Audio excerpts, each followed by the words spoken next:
Welcome to the Spa Hive. I'm Julie Pinky, and I've teamed up with two of my business besties to flip this hive and spill the honey.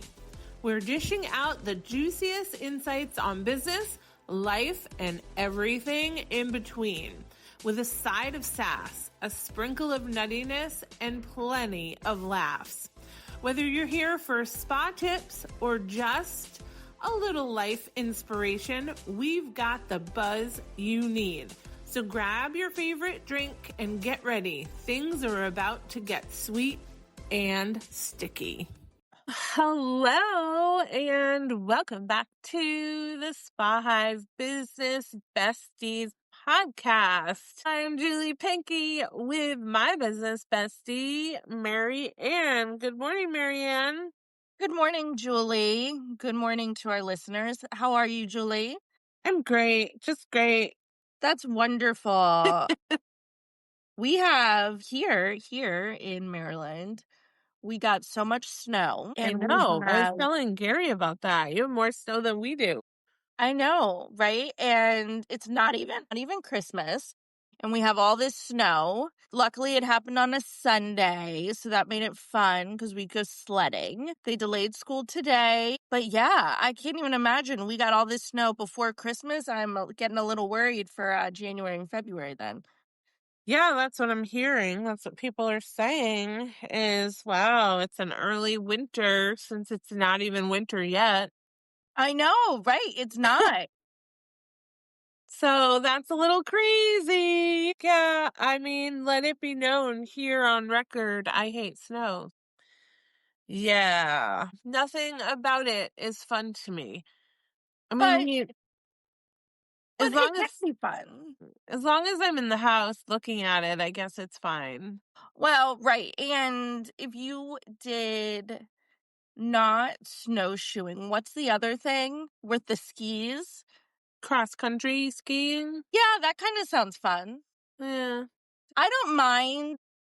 I don't mind the snow if I don't have to drive anywhere. Now, having kids, it adds an extra element because, like, there's so much snow gear. Right. And you have to, and they're like tiny little well, they're not tiny babies, but they're like toddlers, right? And so you got to make sure they're real warm or they're real annoyed with being out there, but they like to be out there, but they're annoyed. I don't mind it, but I don't like driving in it.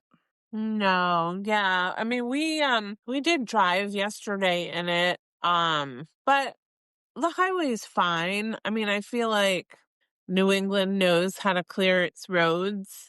So, once I get on the highway, it's fine. But, Right. we didn't have very much snow here. I mean, it barely dusted our car, Oh, okay.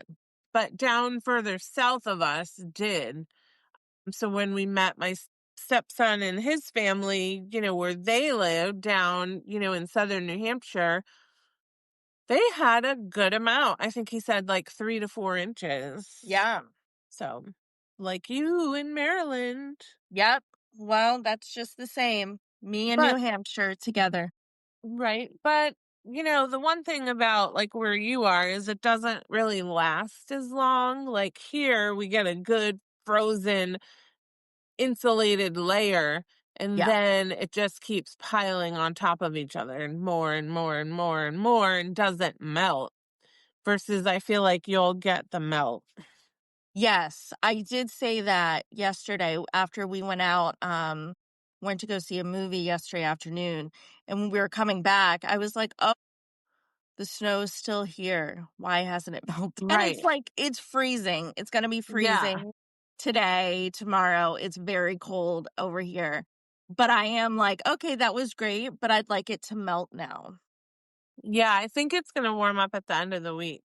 Oh, good. I mean, we're supposed to get like 50 degrees on Friday, so I'd imagine Oh. you're going to get warmer towards the end of the week, which is exciting. And that in no way leads us into our podcast topic today. But as we're I thought we were going to be talking about the weather. although, secretly I'd love to be a weather girl. Meteorologist. Yeah, a weather girl. We're a weather girl. um But today we're going to be talking about what I would do differently. So today we're going to be getting close to wrapping up the year and reflecting a little bit on what I might do differently if I were opening a new spot today. Is that our topic? I kind of tweaked the topic and thought if I was leading a spot today, so if I was either an owner, a manager, a director, not just opening, but like making a Yes. shift Yes. in my spa today. And I think that, we did a really good job with this back during COVID when we did our Hindsight is 2020 series.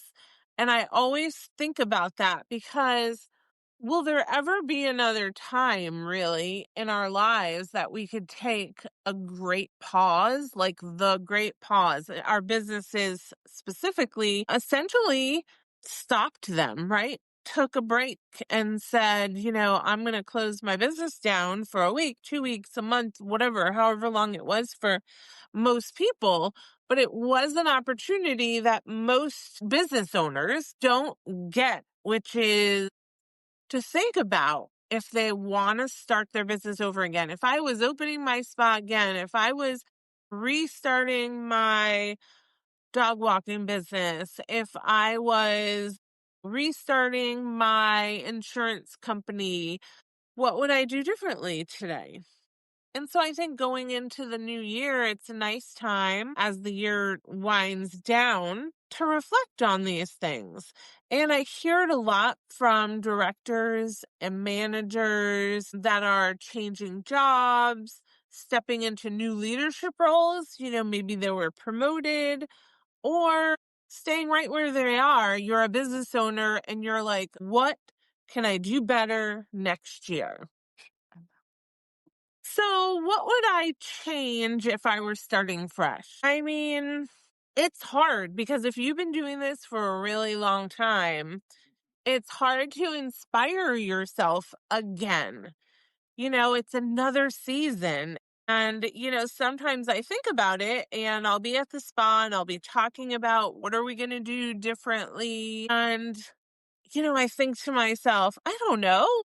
I mean, I've been doing this for 30 years. How do I keep reinventing the wheel? But I also think back, well, I think to myself, but I'm also leading people that have been doing this for 1 year, 2 years, three Right. years, 5 years. So I start to dial it back and say, what actually matters? You know, um, how can I be impactful? But over the years, I've learned how can I be impactful without burning myself out? Right. So I feel like today's episode isn't just for people opening a new spot, it's for anyone leading one, an entrepreneur, a business owner. So if I stepped into a spot today as an owner, a director, a manager, or even a mentally rested individual, which I strive to be, how would I do things differently? And I feel like over the course of time, if I think about the very first spa that I opened, which was the Cliff House Spa, back in 2002, that was my first spa director role. Not my first spa that I worked at, but my first spa director role. What did I do then? All the mistakes that I made then that I think about now when, I'm back working, all these years later with the Cliff House Resort, which is now, a monster entity. Behemoth. Behemoth, yes, a behemoth. And when I'm working with the team there, who are, for the most part, relatively new managers Yeah. and leaders and supervisors, what are the mistakes that I made then that I could try to help others not make just by, maybe some of my wisdom and guidance? which is another reason we created our Udemy course, but we're going to talk about that later. So what are the things, MaryAnn? What are the things that we would do differently? I mean, in preparation of this episode, I did think about it, I will say. Good. I'm not just winging it. You didn't just show up this morning? No, I didn't You just read show my up. I email? did read the email and I read it last week, not just this morning. I love when Um, you read my emails. and I put some thought into it, like what would I do differently? Because I mean, in the end, most things ended up being relatively successful. I didn't often crash and burn, not saying that I didn't jump out of the plane with a parachute on, but I didn't crash and burn. All right. Well, Um, knock on wood. Knock on wood. Knock on wood, I'm not going to crash and burn anytime soon. Oh, geez. What a uplifting podcast we have this morning for you. I think we said that last time. Well, it must be our energy. So I think that I'd get very clear on the things that I can and cannot change. That, Okay. as an owner, it's in your power pretty much to make any changes. However, it's oftentimes difficult to make big changes. Like I remember in the hindsight is 2020, when you close your business down, I could say to you, okay, who is, your bad apple in the bunch? And guess what? We don't have to bring that person back Absolutely. because we've closed. And now can you go into your business January 1 and be like, so I was thinking about it and you're out, girl. You're out. I mean, yes, you can, probably. Would Maybe I not suggest like it? that. No. Not like that. You might get like a call from some lawyer at some point. So be careful. Right. So I wouldn't suggest it. I mean, most New England states are at-will states, but I'm here to tell you that you can still get sued. Just Absolutely. a little bit of advice for you. But kind of the things like if you're a director or a manager of a big business, what's within your control and what's not. Because sometimes if you try to tackle the things that aren't in your control, you just frustrate yourself. And as an owner, what are the things that are most important? Like when you think of what's most important when I take a reflection about my business, when I go into 26, I like to say, like, what systems already exist that are working, and what are some systems that exist that feel like they could be tweaked? Because remember, we said not to make changes in December, right? Let's not shake it all up in December. So sometimes we want to make sure that we're not confusing urgency with importance, right? Because sometimes it feels like, oh my God, I have to make this change right now. But really, how important is making that change? There might be something else that you need to change Yeah. first that will make it easier to change the other thing, whatever it is. So remember that we don't need to rush change. We just need to get clear about what we can impact change in easily and not painfully for ourselves and our team, and what might need some extra thought. I love that. I love that. I have a question. For you, Julie. So if you were opening or starting a spa today, what color palette would you use? I would. Like, what does it look like in your head? Because I have to say, quite literally, I took our homework today quite literally. So I have thought about what services I'm going to offer and how I want my whole energy to be at my spa. And so now I want to Interesting. know. I know you took it very like I'm a leader and like the whole management behind it, and I took it very, very literal, which I think says See, a lot and because I'm like leaders and owners, the last thing you need to worry about is the paint on the wall. yes, and I am like, you are very like big picture, and I am literal and like not realistic, but detail oriented with that. And I think that goes to show sometimes how we work together. And Right. then why this works so well, because we do think about things very differently. So what color palette are we going to go with at Julie's Spa? Well, Julie's Spa, I am always very like seaside oriented. Yes. So you're never going to come to my spa and see like black, white, and red, or Oh, black, white, and pink, or like black, white, and gold, or yeah, no oh, bold colors. For me, I'm thinking like soft colors, beautiful fabrics. Like creams and beige and blues, greens, not bold greens, not jewel tones, but very like coastal. I mean, the mm, same way probably I decorate my house. Like I think of, wicker baskets. I think of a jute rug. I ooh, I think love a good of jute rug. sea glass colors, Yeah. those kind of muted colors. I think of driftwood. Yes. And then I think of a pop, some kind of a pop, right? So what's your pop of color? It could be a navy, it could be a coral, it could be a coastal red. Yes. I have my house itself is coastal, so it's Yeah. a lot of neutrals. But, on my sofa, I have, red and cream pillows Yeah. just as like a pop of color on like a navy sofa, which, could go still coastal-ish.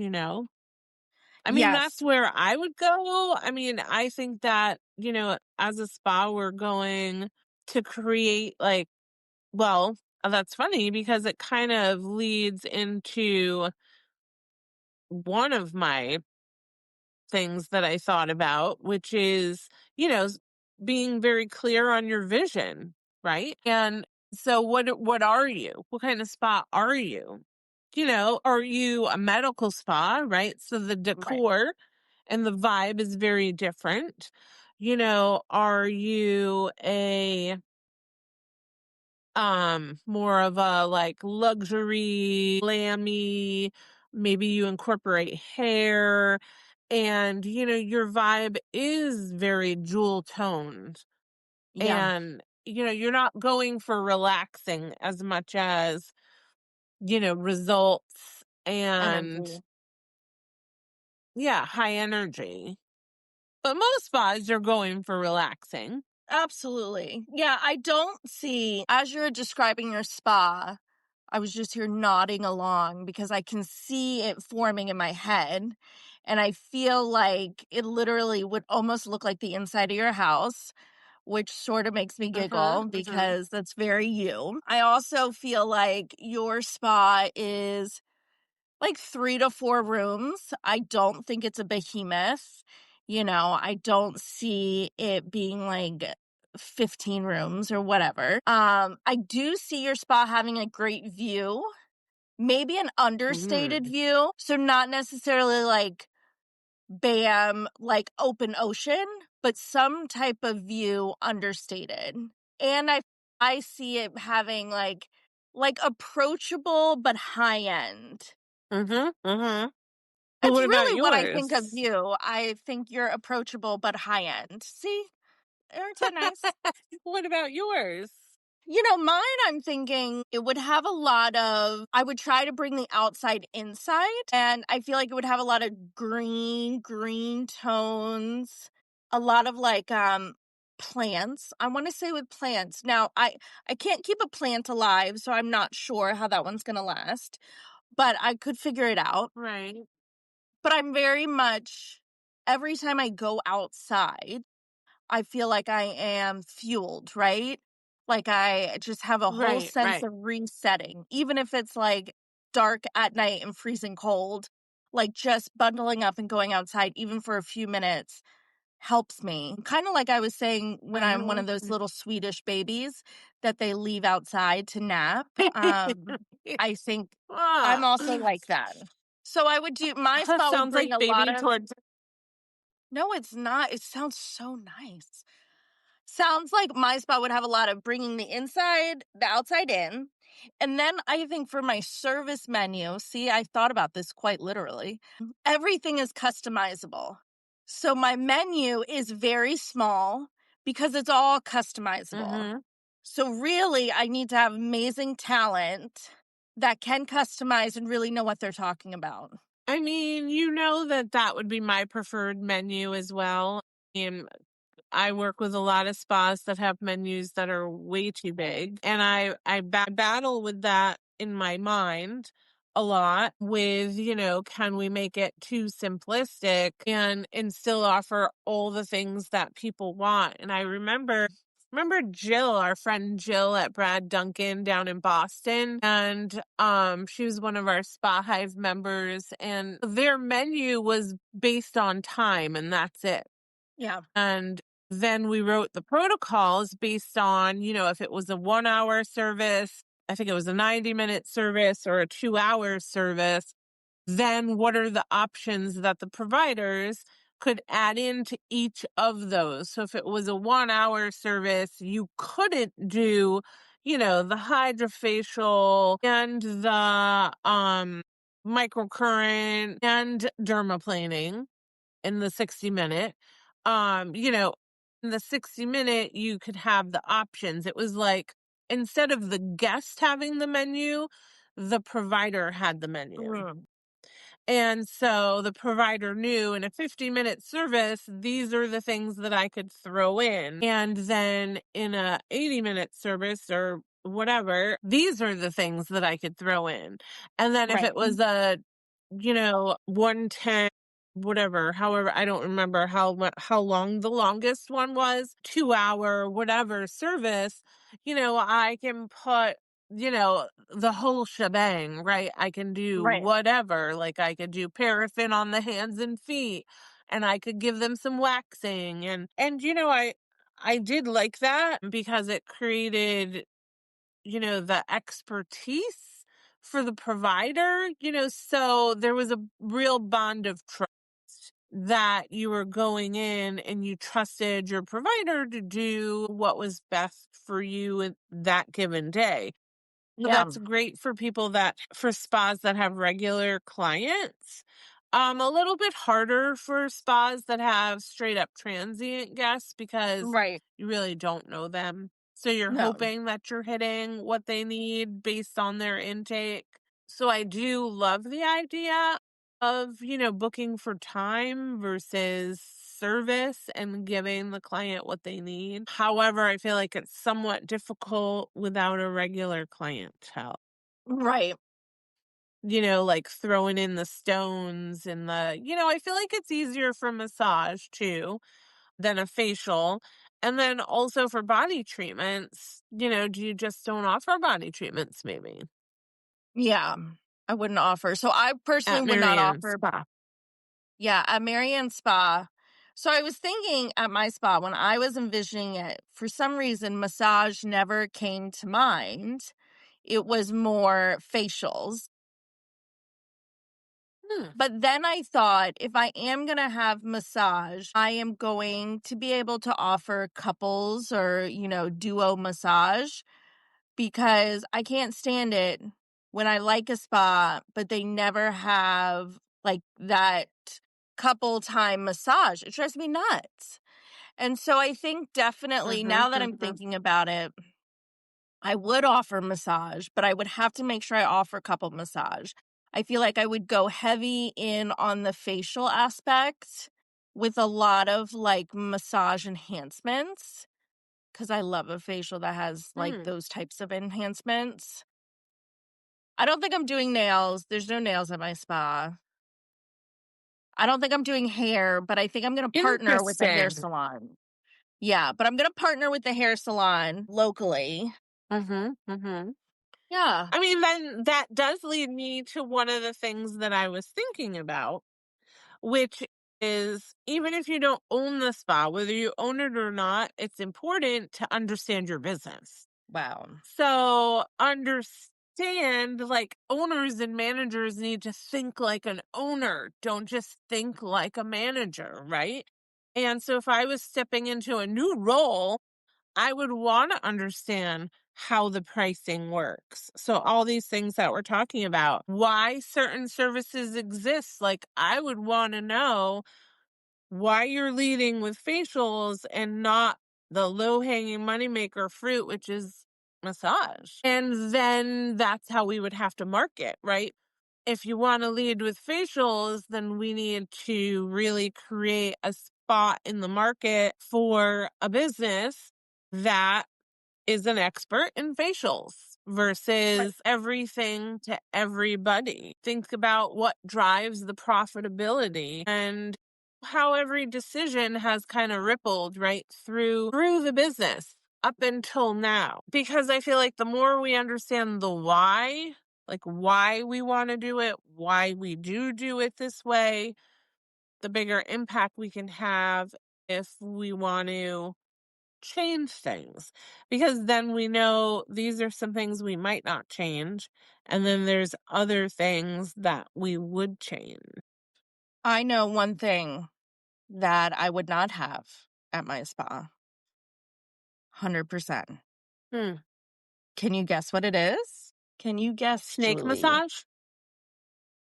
Close, but Snake goat yoga. massage. Goat yoga. Well, I would have went to that next. Yeah, there's no animal yoga at my spa. Oh my gosh. I can't even stand it. I saw It's so funny because yeah, we totally went in two different areas. We went in two different directions with this podcast. well, we did. We did go in two different directions. And the fun thing is that our Udemy course goes in all the directions. It sure does.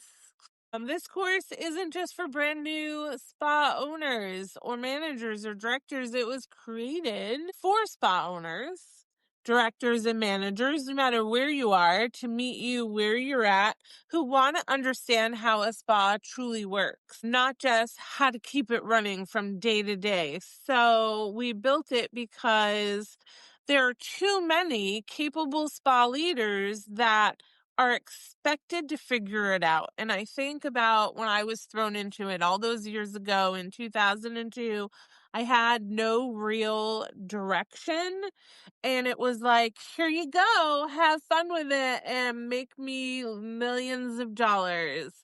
And so like we had to think about the framework for pricing, for services, for systems, all the things that you have to kind of create from scratch, and then continue to evaluate and evolve and, reframe as, you move on with the business. So in the course, I walk you through how to structure your services so that they're sustainable, how pricing decisions affect staffing and scheduling, how to think about systems before trying to fix people. Because you can't fix people if you don't have good systems. And a lot of times we have ourselves to blame for bad systems that create bad habits, oftentimes in our team, and how to lead with clarity. Yes, So, that's it. in closing, what's our 2026 mindset shift? As you're heading into 2026, here's a mindset that invites you to adopt. You don't need to change everything.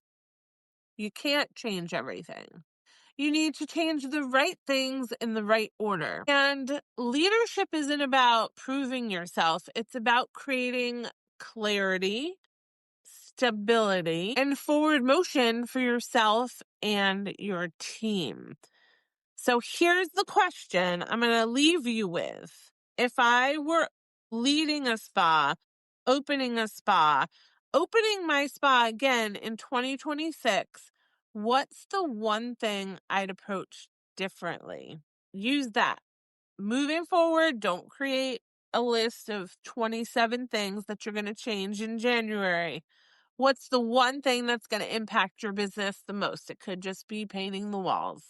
I mean, in some instances, it could really literally be fresh coats of paint Or getting rid of goat yoga.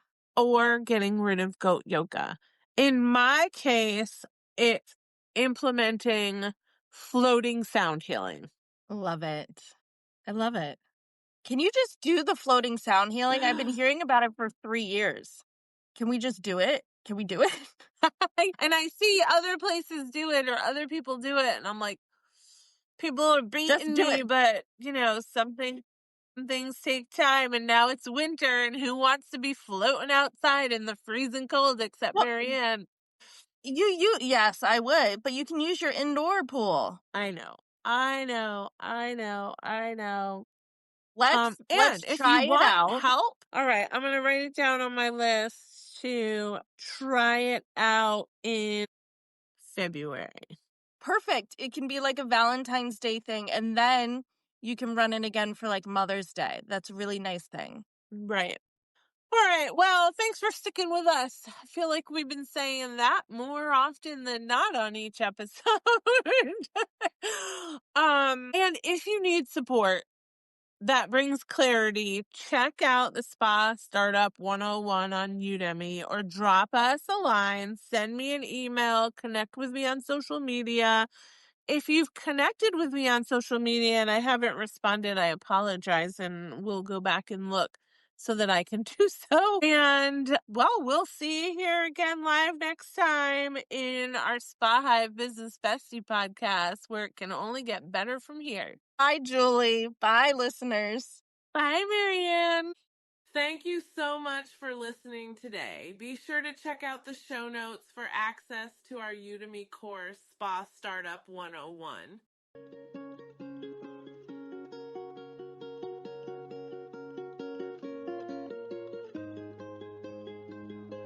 If I've piqued your interest, even just a little bit, about the Spa Hive, good news. You can learn more over at our free Facebook community. That's right.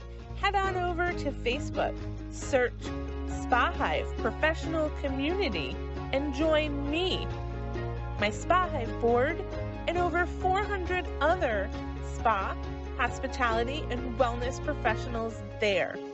The community is always free, chocked full of tips, tricks, and educational content to serve you. Look forward to seeing you there.